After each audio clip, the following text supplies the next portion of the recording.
how do vaccines work to protect us? And what are the different approaches that we are hearing about now for vaccines?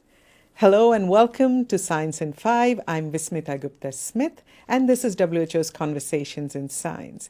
Explaining this and more today is WHO's Dr. Catherine O'Brien. Welcome, Kate. Thank you so much. Kate, explain to me how vaccines work with our body to protect us. Vaccines, what they do is they are a part of the germ that our body can recognize and develop an immune response to, so that the next time that we see the real germ, there are already fighters in our body to protect us against the infection. For coronavirus, we know that it's a part of the outside of the coronavirus, the spike protein, is the part that if we have fighters against the spike protein, we will have a much lower chance of getting disease or getting serious disease from coronavirus. And the fighters that what I'm speaking about, those are called antibodies. It's the part of our immune system that is the part that can attack that particular part of the virus. So we're hearing about different terms like mRNA and different approaches. Explain that, please. So all of the vaccines are ultimately trying to do one thing. They're trying to get that part of the virus, the spike protein that I just spoke about, into the body so that our immune system can develop antibodies against the spike protein. And there are two big categories of approaches to do that. The first approach is just put in the vaccine part of the spike protein or the spike protein itself. And the second category is give the instructions for how to make the spike protein and let the body produce the spike protein.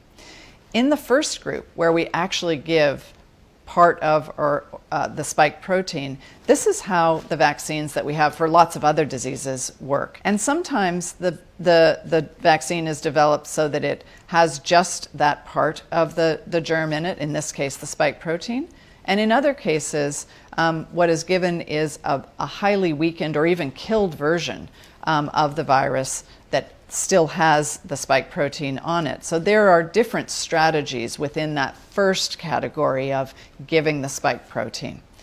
In all cases, it is so weakened, the particles that are given, that they don't cause disease in us. So you're not going to get disease from the vaccines that are given, even if it's a weakened part of the germ.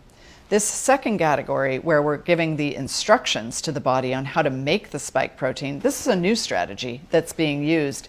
And it's a really important new strategy because we can develop vaccines very quickly, a much more efficient way of developing vaccines and using the body's own ability to produce proteins is a really powerful tool. Kate, when we hear about vaccines developed from parts of viruses, people may have questions about safety. Speak to us about safety of these vaccines. Our immune systems are incredibly powerful. On a daily basis, a weekly basis, a monthly basis, our immune systems are seeing all kinds of viruses that come at us in our noses, in our mouths, in our intestinal tract, on our hands. And it's their job, it's the job of the immune system to be surveying what's out there and readying itself for when it's exposed to something that could be causing disease. What the vaccines do is they provide to the immune system a small part of a germ that we know can cause disease, and it's training the immune system so that it is completely ready when it actually sees that particular germ. The vaccines that we have that have been used in hundreds of billions of doses for decades, and in fact for centuries for some of the vaccines, have been studied, evaluated for safety and for the impact that they have.